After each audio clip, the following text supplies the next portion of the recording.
দীপঙ্কর দাসদীপ নামটা শুনলেই কেন কলিজায় একটা কামড় মেরে ওঠে। নিজের অজান্তেই চোখ দুটা জলে টলমল করে। তারই নাম হচ্ছে দীপঙ্কর দাসদীপ।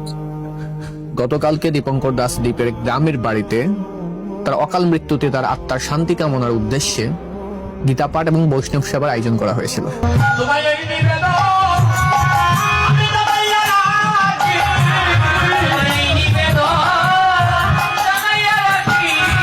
দীপঙ্কর দাসের মৃত্যুর পরে যতগুলো ধর্মীয় আচার অনুষ্ঠান, তার মধ্যে শেষ আচার অনুষ্ঠান ছিল এই বৈষ্ণব সেবা এবং গীতা পাঠ। তারপরে আবার সেই 1 বছর পরে যখন তার বছরকে অনুষ্ঠান হবে, তখন হয়তো বা দীপঙ্কর দাসকে আবারও আমরা মনে করব। কিন্তু আস্তে আস্তে আমরা অলরেডি ভুলে যাচ্ছি, ইভেন ভুলেও যাব।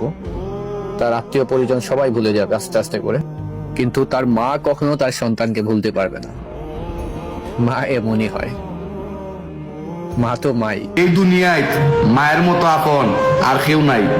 22-23টা বছর তো কাটাই নিলাম, দেখি লাইছি দিন শেষে মা ছাড়া আর সাথে কেউ থাকে না।